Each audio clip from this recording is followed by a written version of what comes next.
Assalamualaikum warahmatullahi wabarakatuh. Kita mari sama-sama kita bertahun-tahun kita mulakan dengan membaca niat menuntut ilmu dulu. Nawaitu at-ta'alluma wat-ta'lim wat-tadhakkura wat-tadhkir wan-naf'a wal-intifa' والإفادة والاستفادة والحث على التمسك بكتاب الله العزيز وسنة رسوله صلى الله عليه وسلم والدعاء إلى الهدى والدلالة على الخير ابتغاء وجه الله تعالى ورضائه وقربه وثوابه. اللهم ارزقنا يا ربي فهم النبيين وحفظ المرسلين وإلهام الملائكة المقربين في عافية يا أرحم الراحمين. اللهم إنا نسألك العلم اللدني والمشرب الصافي الهاني يا وهاب يا غني.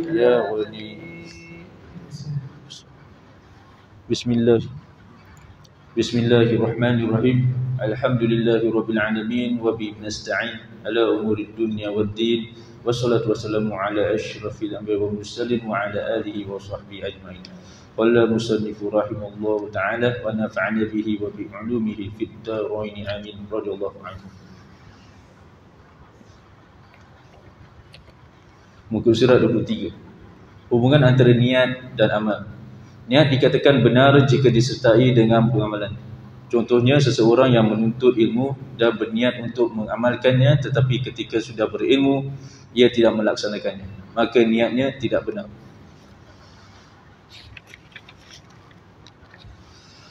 Bagi mereka yang mencari kekayaan dunia dengan niat untuk tidak meminta-minta kepada orang lain, mampu bersedekah pada yang memerlukan dan menjalin tali silaturahim dengan kerabatnya, dan bila niat itu pun tidak dilaksanakan, maka hampa pula lah niat itu.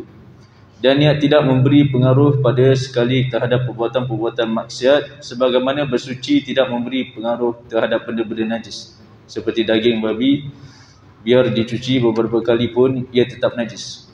Kerananya seseorang yang berjumpa dengan orang lain yang sudah mengumpat, lalu ia pun ikut mengambil bahagian dalam berbicara tentang orang itu dengan tujuan untuk menyenangkan hati mengumpat tadi, maka ia termasuk dan tertulis sebagai salah seorang pengumpat juga.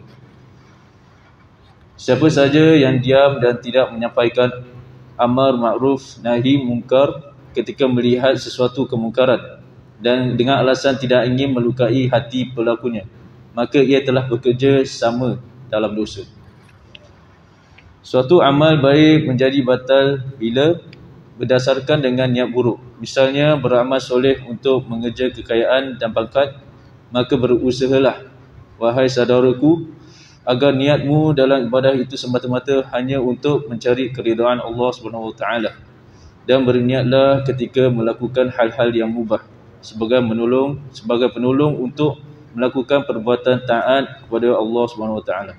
Ketahuilah apabila seseorang menyatukan beberapa niat baiknya dalam suatu amal perbuatan, maka ia akan memperoleh pahala sebanyak niat yang ia lakukan.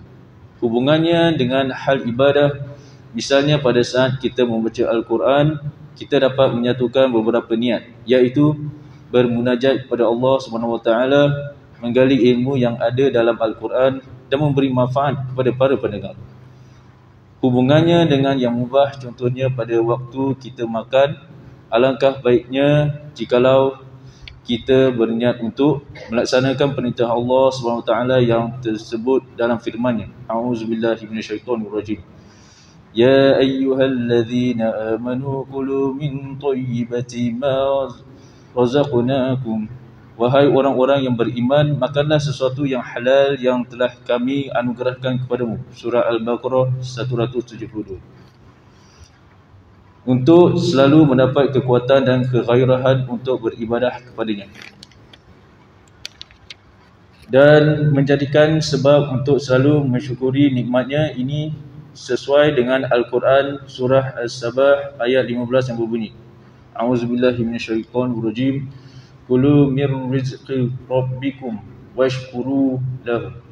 Makanlah dari rezeki Tuhanmu dan bersyukurlah kepadanya. Bismillahirrahmanirrahim. Alhamdulillah wassalatu wassalamu ala nuril mubin sayyidina maulana Muhammadin wa ala alihi wa sahbihi ajma'in. Subhanaka la ilma lana illa ma 'allamtana innaka antal alimul hakim. Ilahi anta maqsudi wa ridhaka matlubi 'aqili wa habbataka wa ma'rifatak.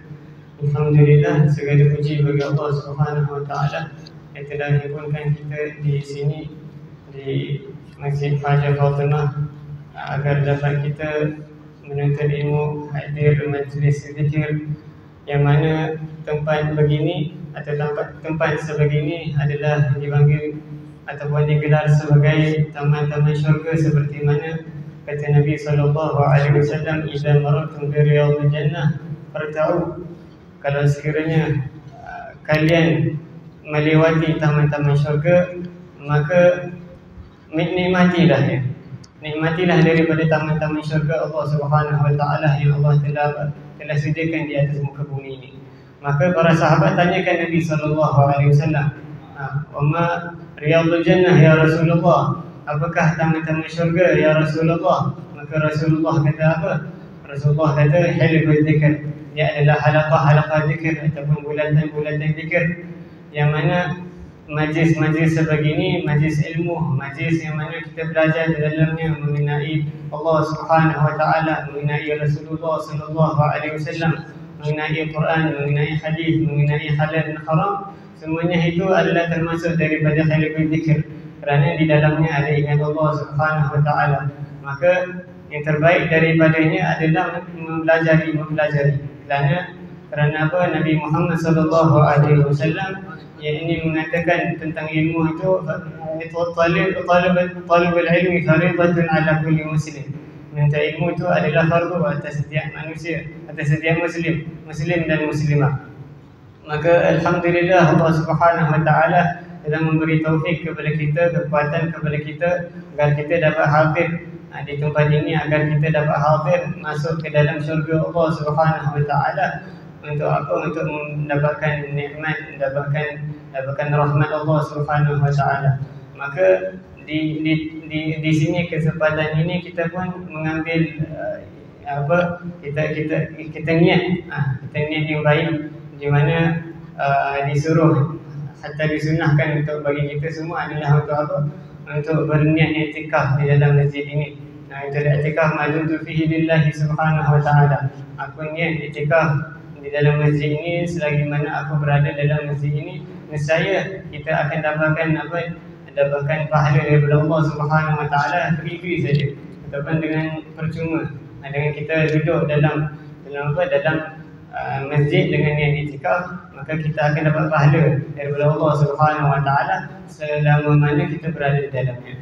Maka kita sambung daripada perbincangan kita di dalam kitab ini, Risalah Al-Mu'awanah karangan Imam Abdullah bin Ali Al-Haddad, yang ini masih kita bincangkan tentang niat. Maka niat itu dari segi bahasa adalah al-qasd, adalah tujuan, yang mana dari segi syariat ataupun istilah adalah qasdu syai' muqtarinan bi fi'lih. Dia adalah niat sesuatu yang mana dia itu diiringi dengan satu perbuatan itu. Maka itu adalah niat dari segi syariat, dan niat ini adalah satu perkara yang penting yang dilakukan, yang mesti diambil penting oleh seorang muslim, di mana setiap perkara yang dilakukan, setiap perbuatan yang dilakukan, setiap percakapan, setiap amalan hariannya mestilah diiringi dengan apa? Dengan niat. Kata Nabi SAW, "Innamal a'malu binniyat." Hanya sahaja amalan-amalan itu bergantung kepada niat. Wa innamal a'malu wa innama likulli imri'in ma nawa. Dan bagi setiap daripada apa, daripada bagi setiap orang itu adalah apa yang diniatkan. Yang ini balasannya, ganjarannya, pahalanya semua bergantung kepada apa yang diniatkan olehnya. Man kanat hijratuhu ila Allah wa rasulih, barang siapa hijrahnya untuk Allah Subhanahu wa taala dan rasulnya, ini untuk apa? Untuk ikut perintah Allah Subhanahu wa taala, untuk ikut perintah Rasulullah sallallahu alaihi wasallam, maka nescaya dia akan dapat apa yang diinginkan, apa yang diniatkan. Ini daripada pahala dan ganjaran daripada Allah Subhanahu wa taala. Fa hijratuhu ila Allah wa rasulih. Wa man kana hijratuhu ila dunya yusibuha wa imra'atin yankihuha fa hijratuhu ila ma hajara ilaih. Dan barang siapa hijrahnya untuk dunia, dia itu pada zaman Nabi SAW ada sebahagian mereka yang berhijrah bukan kerana Allah Subhanahu wa taala, bukan kerana Rasulullah SAW, tapi kerana dunia. Sedikit daripada dunia yang dia ingin dapat, ingin capai daripadanya. Ada sebahagian daripada ulama mengatakan bahawasanya ada sebahagian daripada mereka ikut rombongan hijrah kepada Madinah, mereka itu adalah yang ingin apa, yang berniaga. Maka mereka ingin apa, dapatkan sedikit daripada dunia, daripada harta yang dapat daripada niaga itu. Maka hijratu ila dunia yusibuha aw imra'atin, ataupun kerana seorang wanita yang ingin dinikahnya, fa hijratuhu ila ma hajara ilaih. Maka hijrahnya itu untuk apa? Untuk apa yang dihijrahkan kepadanya. Maka dia akan dapat berdasarkan apa yang diniatkan. Maka yang disebutkan apa di dalam kitab Risalah Al-Mu'awanah tadi, yang mana kita apa, gustan sedikit yang mana kata Imam Al-Haddad, yang mana kalau sekiranya satu niat itu kan, itu berdasarkan apa, berdasarkan amalan yang baik ataupun mubah, maka dia akan satu amalan yang mubah itu yang berdasarkan niat yang baik, maka niscaya amalan mubah itu akan menjadi taat. Amalan mubah itu adalah seperti apa? Adalah seperti tidur, seperti makan, seperti minum. Maka kalau sekiranya diniatkan yang baik, maka dia akan mendapatkan pahala, mendapatkan apa? Dia akan menjadi taat. Kerana niat ni adalah apa? Niat ni dia dapat membezakan, ataupun dengan niat ini dia membezakan antara ibadat dan adat. Dia membezakan antara apa? Adat dan ibadat. Kalau sekiranya seseorang itu tidur, misalnya, kalau dia tidur itu adalah adat. Tidur itu adalah adat. Tapi kalau sekiranya tidur itu dengan niat untuk menguatkan dirinya, agar dia dapat bangun malam, agar dia dapat apa, badan dia itu menjadi kuat untuk taat kepada Allah Subhanahu wa taala, maka dia itu akan menjadi taat tidur itu. Selama dia tidur itu, maka jadi taat. Sama juga dengan makan. Makan itu kalau sekiranya tidak ada niat, maka macam itu sajalah. Tidak ada dapat pahala, tidak ada dapat apa-apa. Tetapi kalau sekiranya lakin idza nawa bi aklihi kuwa bi ta'ati lahu ma bad nawa, maka di dalam subat dia mengatakan kalau sekiranya dia niatkan dalam makannya itu adalah kekuatan untuk mentaat kepada Allah Subhanahu wa taala, maka dia akan dapat pahala kerana itu. Akan tetapi kalau sekiranya seseorang itu melakukan benda yang berlanggar dengan perintah Allah Subhanahu wa taala itu, dan dia niat yang baik, seperti orang itu mencuri misalnya. Orang itu mencuri tetapi dia niat insya-Allah dalam dirinya, dia kata dia nak bantu orang. Dia nak bantu, dia curi harta ni, dia curi harta bulan. Kemudian dia apa? Dia gunakan itu untuk apa? Untuk dia kata dia nak apa? Dia nak sedekah dengannya. Dia nak apa? Bantu orang dan sebagainya. Maka itu tidak sah, tidak boleh. Kerana kenapa? Kerana dia bahkan bukan membuat perkara itu ataupun amalan itu baik, tetapi dia apa? Dia menajiskan. Dia menajiskannya secara ma'nawi. Dia menajiskannya secara ma'nawi. Maka mestilah dia berbetulan dengan syariat Allah Subhanahu wa taala, syariat Nabi sallallahu alaihi wasallam. Telah berkata Fudail bin Iyad, telah berkata la yuqbalu Allah Subhanahu wa taala al-amal illa in kana khalisan sawaban. Allah Subhanahu wa taala itu tidak akan menerima apa-apa amalan melainkan kalau sekiranya ia adalah khalisan sawaban. Khalisan apa? Khalisan itu ikhlas. dan sawab itu adalah benar, maka sebahagian daripada mereka bertanyakan Fudail bin Iyad, apa yang diartikan dengan ikhlas? Apa yang diartikan dengan ikhlas? Maka dijawab oleh Fudail bin Iyad, ini ikhlas itu adalah apa? Adalah an yakun lillahi subhanahu wa ta'ala, adalah untuk melakukan satu amalan itu kerana Allah lillahi subhanahu wa ta'ala.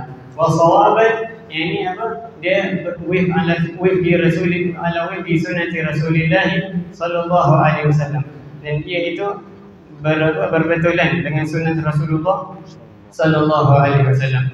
Jadi kalau sekiranya dia itu lakukan satu perkara yang tidak baik, seperti contohnya yang disebutkan dalam Risalah Mu'awanah, ada sebagian mereka datang kepadanya dan ini mengumpat tentang orang, dengan mengenai orang lah. Disebutkan apa? Disebutkan keaiban orang, kecacatan orang di depan dia. Mengumpat tu ghibah tu haram. Ghibah tu adalah haram. Dia adalah menyebutkan ini kecacatannya, kekurangan apa yang dibenci oleh saudara yang muslimnya ini. Nah, dia di belakang. Maka ini adalah satu perkara yang haram yang sepatutnya kita jauhi. Tapi musibahnya pada zaman ini, ini mengumpat itu atau ghibah itu telah menjadi apa, seperti macam manisan-manisan di semua majlis. Allah Subhanahu wa ta'ala jaga lisan kita daripada ghibah dan mengumpat. Maka ini kalau sekiranya seseorang itu datang kepadanya, orang yang mengumpat, tapi dia tahu bahawasanya mengumpat itu adalah haram, tapi dia tak jauhi orang itu, ataupun dia tidak menyuruh orang itu untuk hati, bahkan dia dengarkan saja. Kerana apa? Niat dia apa? Itu khalis surur, adalah memasukkan kegembiraan dalam hati orang yang mengumpat itu. Maka itu tidak boleh. Kerana dia apa? Orang itu lagi lakukan kemaksiatan, bahkan dia ingin menambahkan kemaksiatan lagi.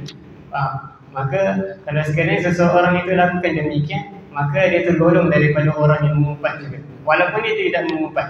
Kerana seseorang itu yang lakukan ghibah ataupun mengumpat itu tidak akan terhasil dari umpatan itu ataupun ghibah itu, melainkan ada orang dengar. Kalau sekiranya orang tak dengar, maka tidak ada mengumpat. Maka ada sebagian daripada mereka yang saya pernah dengar kisah orang-orang tua kita lah, yang mana mereka itu dia rehat saja di tempat di luar rumah dia dan sebagainya itu. Kemudian seseorang datang kepadanya, berbual dengan dia, apa khabar, macam biasa lah kan, apa khabar, tanya khabar dan sebagainya, cerita dan sebagainya. Tiba-tiba dia keluarkan tentang apa? Cerita orang pula. Tiba-tiba dia keluarkan cerita orang ini pun dengar tak sedap. Maka dia kata, minta maaf, saya ada sakit perut sikit, saya nak pergi balik. Ternyata dia tak datang balik. Jadi apa itu cara-caranya lah untuk apa kita jauhi daripada perbuatan-perbuatan sebegitulah. Paling-paling adalah kita ini buat kalau sekiranya kita tidak boleh lari daripada tempat tu, maka kita buat tidak dengar lah. Kita buat tidak dengar terhadap apa yang disampaikan. Maka di sini juga Imam Abdullah bin Abi al-Hajjaj sebutkan tentang niat itu, ada niat yang dinamakan niat yang sadiqah. Niat as-sadiqah, niat yang benar. Maka kalau kita faham ada niat sadiqah, ada niat kadhibah, ada niat yang tidak benar. Maka apa yang membuat satu niat itu niat yang benar? Kalau sekiranya niat yang benar adalah apabila amalan itu berbetulan dengan niat tersebut. Satu amalan berbetulan dengan niat tersebut. Misalnya seseorang itu bekerja, mencari harta dan sebagainya, maka niat dia dalam dia itu bekerja adalah untuk apa? Untuk berinfak, untuk membantu orang, untuk sedekah dan sebagainya. Maka apabila sudah dapat hasil pendapatannya dan sebagainya, hartanya, tetapi dia tidak lakukan demikian apabila dia itu mampu untuk lakukan. Berbeza kalau sekiranya orang itu mampu tapi dia tak lakukan.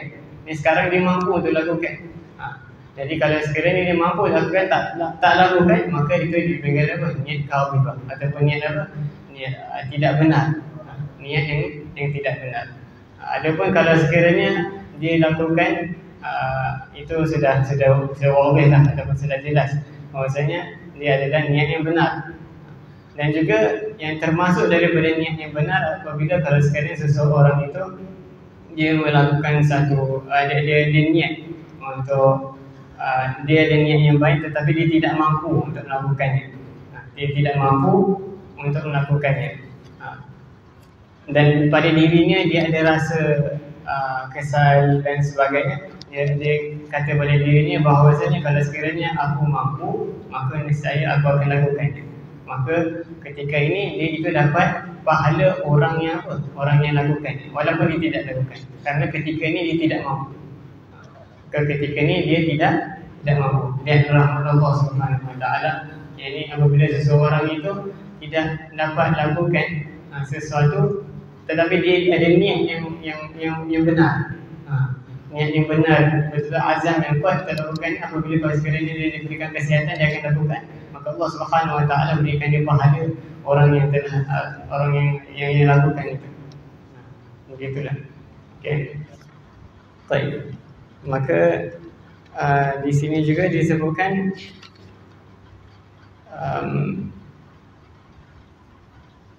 hubungannya yang mubah itu. Kita dah beritahu ini ataupun kita dah terangkan. Kita teruskan dengan pengertiannya. Ini mempunyai dua pengertian. Pertama, Bismillah. Pengertian niat. Niat mempunyai dua pengertian. Pertama, niat adalah ungkapan tentang sesuatu keinginan yang mendorongmu untuk berkehendak, beramal dan berbicara. Tentang pengertian ini, niat kebanyakan lebih baik daripada amal jika amal yang diniatkan itu baik, dan sebaliknya lebih buruk dari amal jika amal yang diniatkan itu buruk. Sesuai dengan sabda Rasulullah SAW, niyatul mu'mini khairum min amali. Niat orang yang beriman lebih baik daripada amalnya. Okey, baik. Jadi di sini disebutkan niat itu pengertiannya ada dua, kan? Pengertiannya itu ada dua. Niat mempunyai dua pengertian. Yang pertama adalah apa? Kalau sekiranya niat itu adalah tujuan ataupun the aim, serta the goals, kan? Of perbuatan. Maka kalau sekiranya begitu, maka niat dia lebih baik daripada amalannya. Kerana dia boleh perbanyakkan niat dia dalam amalan yang satu. Dengan amalan yang satu. Sebagaimana kata Nabi SAW, niatul mu'min khairun min amali. Niatnya seorang mukmin itu adalah lebih baik daripada amalannya. Kenapa? Kerana niat ni adalah antara amalan hati. Dan hati itu adalah antara anggota yang termulia dibandingkan dengan anggota yang lain. Hati itu adalah anggota yang termulia berbandingkan dengan lain. Maka daripada segi itu, maka niat itu adalah niat seorang mukmin adalah lebih baik daripada amalannya. Daripada amalannya. Dan juga amalan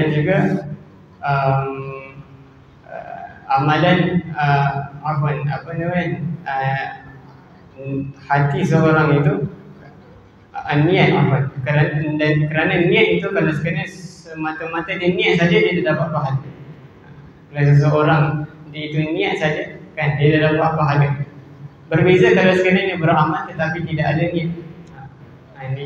Jadi kalau sekiranya dia beramal tak ada niat, maka tidak ada faedah. Kalau sekiranya ada niat, maka dapat faedah. Tetapi kita tidak boleh cakap bahawasanya orang ini niat saja tetapi amal tidak ada. Kita mesti mengiringkan dua-dua. Kita tidak boleh mengatakan bahawasanya aku solat, aku dah solat dah dengan niat saja. Tidak boleh. Solat itu adalah dengan amalan, kan? Solat itu adalah dengan amalan. Kata apa di dalam seperti mana diajarkan dalam fikih, as-salah itu apa? Dari segi syariat adalah aqwalun wa af'alun. Ini muftataha bi takbir wa muftatama bi taslim. Jadi salat itu adalah pertuturan dan kelakuan yang dimulai dengan takbir dan juga diakhir dengan taslim, dengan salam. Maka dia adalah perbuatan. Maka kalau sekiranya dia niat saja, aku niat, kemudian aku dah lakukan salat, tak cukup dah, tidak boleh. Okey, maka begitulah. Kemudian pengertian yang kedua, renungkanlah mengapa hal ini dikhususkan pada orang mukmin. Kedua, niat merupakan ungkapan tentang sesuatu maksud yang kebulatan tekad untuk melaksanakan sesuatu. jadi yang kedua adalah tekad untuk lakukan sesuatu perkara. Tekad untuk lakukan sesuatu perkara. Yang tadi tu adalah dia punya goal dia, the aims of doing a particular punya deed ataupun action kan. Itu dia boleh multiply ataupun lebihkan. Dalam satu amalan misalnya, dalam seseorang itu duduk dalam masjid misalnya, macam seperti gini, dia duduk untuk i'tikaf, dia duduk untuk apa? Untuk dengar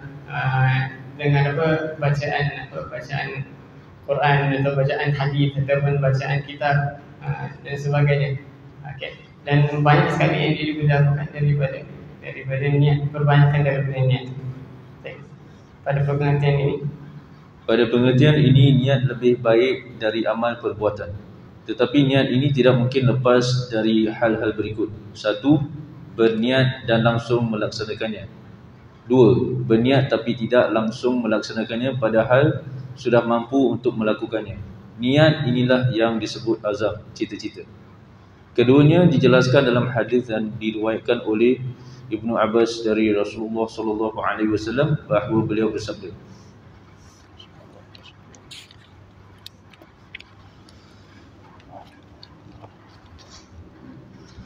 Inna Allah katabal hasanati was-sayyi'ati thumma bayyana dhalika biqawlihi faman hamma bihasanatin falam ya'malha kataballahu 'indahu hasanah kamilatan fa in hamma biha fa'amilaha kataballahu 'indahu 'ashara hasanah ila sab'ihi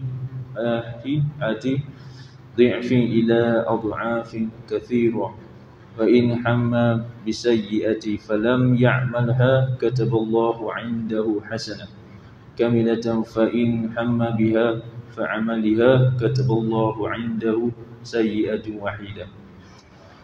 Barang siapa bermaksud mengerjakan satu kebaikan lalu tidak melaksanakannya, Allah SWT akan mencatat baginya satu kebaikan. Apabila ia melaksanakannya, Allah SWT akan mencatat 10 kebaikan sehingga 700 lipat, bahkan tidak terhingga lipatnya. Dan barang siapa yang bermaksud mengerjakan sesuatu kejahatan lalu ia tidak mengerjakannya, Allah SWT mencatat baginya satu kebaikan. Apabila ia mengerjakannya, Allah SWT hanya mencatat satu kejahatan. Hadis riwayat Bukhari dan Muslim dari Ibnu Abbas. Jadi di sini disebutkan niat itu boleh menjadi beberapa pelbagai kan, ada beberapa jenis. Yang mana niat itu diiringi dengan pertama dengan amal. Kalau dia berniat azam soleh kan, dia ataupun niat solehah dan dia itu melakukan apa yang dia itu niatkan, maka itu didapatlah dalam betul-betul. Kemudian yang kedua adalah berniat tetapi langsung tidak melaksanakan. Maksudnya kat sini adalah dia niat tetapi dia tidak lakukannya. Dia niat tetapi dia tidak lakukannya, tetapi pada masa yang sama dia itu mampu seperti mana kita dah sebutkan tadi. Maka ini adalah dikirakan sebagai niat al-kadhibah, niat yang tidak benar.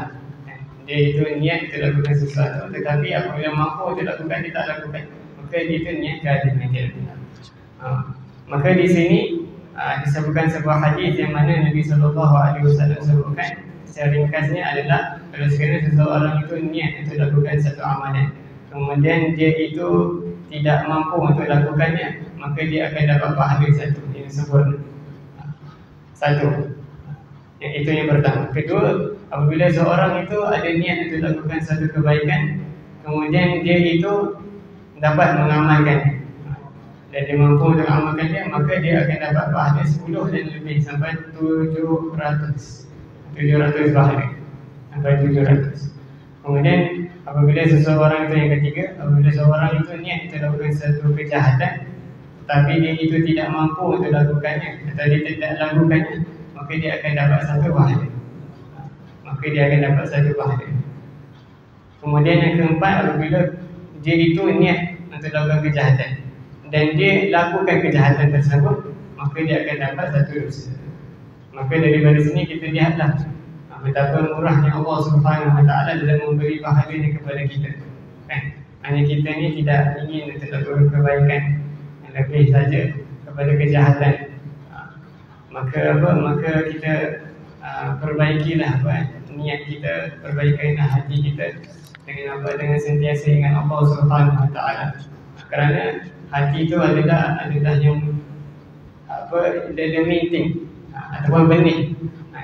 Seperti benih, kalau kita nak tanam tu pokok kan, nak kena benih yang baik. Kalau benih tak baik, maka tidak akan tumbuh pohon pokok yang baik yang akan buahkan berikan buah atau hasil yang baik. Kalau kita lihat dari segi bahasa juga, kalimat nawah tu adalah benih kurma. Dia ada kesamaan daripada perkataan niat dan nawah tu. Maka kalau sekiranya seseorang itu dia niat yang baik, dia seolah-olah dia meletakkan benih yang baik agar dia dapatkan pohon yang baik yang mana dapat menghasilkan buah yang baik. Kan? Kalimatun thayyibatun kasyajaratun thayyibatin asluha thabit wa far'uha fis sama'. Kan? Sebuah kalimat yang baik itu adalah seperti perumpamaan seperti pohon yang baik. Asluha thabit wa far'uha fis sama'. Dia punya akar dia adalah kuat. Far'uha fis sama', dan cabang dia tinggi sampai ke langit. Tu'tirullaha bi'izni rabbiha. Dan dia itu memberi faedah makanan dari pohon tersebut dengan izin Allah Subhanahu Wa Taala. Macam itu. Baik, yang ketiga. Yang ketiga, berniat tapi tidak mampu melaksanakannya. Kemudian ia hanya berharap. Dia hanya berkata, kalau saya boleh, bakal saya laksanakan. Maka meskipun ia tidak melaksanakannya, ia akan memperoleh pahala seperti yang melaksanakannya. Ini sesuai dengan sabda Rasulullah sallallahu alaihi wasallam. An-nasu arba'atun, rajulun atahu Allah ilman wa ma lam fahuwa ya'mal fi malihi bi'ilmihi fayaqulu akharu law atani Allah mithla ma ata amiltu mithla amalihi fahuma fil ajri sawa'un wa rajulun atahu Allahu malan wa lam yu'ti ilman fahuwa yakhbitu fi malihi bijahli fayaqulu akharu law atani Allahu mithla ma atahu amiltu mithla amalihi fahuwa fil wazri sawa. Manusia terbahagi atas 4 golongan. Pertama, orang yang dikurniai ilmu dan kekayaan oleh Allah SWT, dan ia mampu memanfaatkan kekayaan dengan ilmunya. Kedua, orang yang hanya berniat, jika Allah SWT mengkurniaku seperti dia, saya juga akan beramal sepertinya. Maka kedua orang tersebut mendapat pahala yang sama. Ketiga, orang yang dikurniakan oleh Allah SWT kekayaan tanpa ilmu, kemudian ia menggunakan harta dengan kebodohannya. Orang keempat ialah orang yang hanya berniat untuk mengikuti jejak orang ketiga. Bila ia diberi kurnia itu, maka mereka berdua menanggung beban dosa yang sama. Al-Hadis. Jadi di sini pun disebutkan ada 4 golongan orang, yang mana yang pertama, rajulun atahu Allahu ilman wa malan. Seorang lelaki yang Allah Subhanahu Wa Taala berikan dia ilmu dan mal ataupun harta. Maka orang ini fahuwa ya'malu fi mali bi'ilmi. Maka dia ini menggunakan hartanya dengan ilmunya. Maksudnya dengan mempunyai ilmu tu, dia boleh menggunakan harta dia dalam kebaikan, dengan sedekah, dengan membantu orang dan sebagainya, dalam kebaikan. Kemudian seorang lagi berkata, yang orang yang tidak mampu, fa yaqulu akharu law atani Allah mithla ma atahu amiltu mithla amalihi. Maka orang ni yang tak mampu, dia kata, kalau sekiranya Allah Subhanahu Wa Taala beri aku seperti mana orang ini, kan, yang ada ilmu, yang ada harta, maka niscaya aku akan lakukan demikian, maka dua orang ini dapat pahala yang sama. Maka orang ini ada dapat pahala yang sama. Kemudian ada orang yang ketiga pula. Orang ini Allah Subhanahu Wa Taala beri dia harta, tetapi tidak berikan ilmu. Dia berikan ilmu kepada dia, tidak belajar. Kan? Kita dah awal-awal tadi kita sebutkan bahawa ilmu tu mesti dituntut fardu. Fardhatun ala kulli muslim. Fardu atas setiap muslim untuk belajar. Kan? Kerana apa di sini di Singapura, masya Allah ada banyak daripada mereka yang berilmu, maka kita nuntutlah daripada mereka ilmu. Pada sekiranya tidak tahu, maka kita tanya, kan?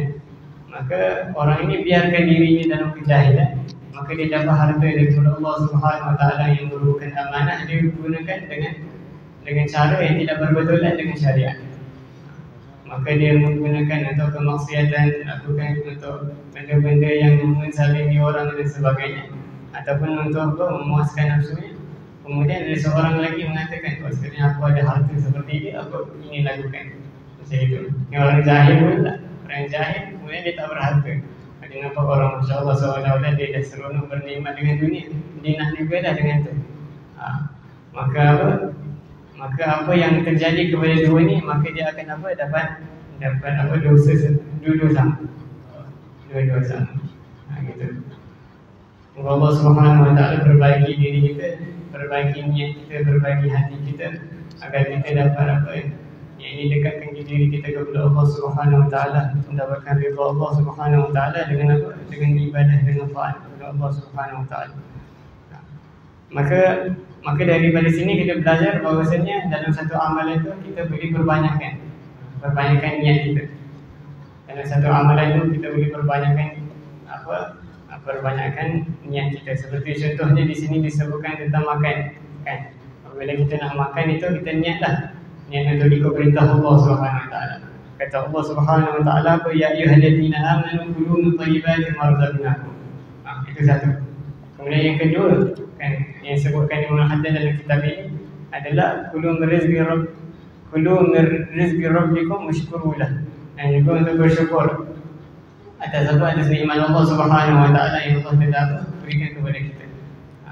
Ini antara niatnya untuk apa? Untuk dalam kita makanlah. Kemudian yang ketiga adalah bila kita makan untuk melakukan kekuatan yang kita seperti mana kita dah sebutkanlah yang tadi, kan? Jadi daripada sini kita nampak ada tiga, kan? Ada tiga daripada niat yang kita boleh ini pasangkan dalam kita lakukan satu perkara saja. Maka adanya faedah yang besar, manfaat yang besar yang mana dia kembali kepada kita. Dan sebagai daripada mereka, Imam Al-Junaid, Abul Qasim Al-Junaid Al-Baghdadi disebutkan, man fataha ala nafsihi baba niyatin hasanah fatahallahu lahu 70 baban min abwabi taufiq. Barang siapa yang membukakan baginya satu bab, ini satu pintu, satu pintu niat hasanah, niat yang baik, maka Allah Subhanahu Wa Taala akan bukakan baginya 70 pintu daripada pintu-pintu taufik. Taufik tu apa taufik? Biasa kita dengar taufik tu apa? Tak tahu lah kita dengar apa. Taufik tu adalah khalaqu qudratu ta'ah fil 'abd. Dia adalah kekuatan yang Allah Subhanahu Wa Taala ciptakan pada seorang hamba untuk lakukan ketaatan. Itu taufik. Lawan dia adalah khidlan. Khalaqu qudratu ta'ah, khalaqu qudratul ma'siyah fil 'abd. Dia adalah Allah Subhanahu Wa Taala ciptakan yang kekuatan untuk lakukan kemaksiatan pada seorang hamba. Maka ini antara doa-doa yang diajarkan adalah yang muwaffiqan lil khair wa inna alaih, muwaffiqan lil khair wa inna alaih. Ini wahai yang memberi taufik dan juga yang memberikan yang membantu ahlinya, yang mereka yang lakukan kebaikan. Muwaffiqan lil khair wa inna alaih. Dan berikan kami taufik dan juga bantu kami atas kebaikan. Moga Allah Subhanahu Wa Taala memberi manfaat dengan perkongsian sedikit ini. Allahu a'lam bissawab. Kita tutup dengan doa. Rabbana anfa'na bima 'allamtana, rabbi 'allimna alladhi yanfa'una, rabbi faqqihna wa faqih ahlana wa gharabati lana fi dinina. مع أهل الفطر أنثى وذكر رب وفقنا وفيكم لما ترتضي قولا وفعلا كرمنا ورزق كل حلال دائما وأخل الأنبياء علما نحظى بالخير ونكفى كل شر ربنا اصلح لنا كل الشؤون وقر بالرضا منك العيون واقض عنا ربنا كل الديون قبل أن تأتينا رسل المنون واغفر السور أنت أكرم من ستر وصلاة الله تغشى المصطفى من الحق دعانا والوفاء بكتاب فيه للناس شفاء وعلى الآل الكرام الشرفاء وعلى الصحب مصابيح الغراب اللهم اهدنا بهداك واجعلنا ممن يسارع في رضاك ولا تولنا وليا سواك ولا تجعلنا ممن خالف امرك وعصاك حسبنا الله ونعم الوكيل ولا حول ولا قوة إلا بالله العلي العظيم وصلى الله على سيدنا محمد وآله وصحبه وسلم يا ربنا اعترفنا بأننا اقترفنا وأننا أسرفنا على لظى أشرفنا فتب علينا توبة تغسل كل حوبة واستر لنا العورات وآمن الروعات واغفر لوالدينا ربي ومولودينا والأهل والإخوان وسائر الخلان وكل ذي محبة أو جيرة وصحبة والمسلمين أجمعين ربي يسمع فضلا وجودا منا لا باكتساب منا بالمصطفى الرسول نحظى بكل سود بالمصطفى الرسول نحظى بكل سود بالمصطفى الرسول نحظى بكل سود صلى وسلم ربي عليه عد الحب وآله وصحبه عداد طش السحب الحمد لله في البدء والتناهي سبحانك اللهم وبحمدك أشهد أن لا إله إلا أنت أستغفرك وأتوب إليك بسم الله الرحمن الرحيم والعصر إن الإنسان في خسر الذين آمنوا وعملوا الصالحات وتواصوا بالحق وتواصوا بالصبر السلام عليكم ورحمة الله وبركاته.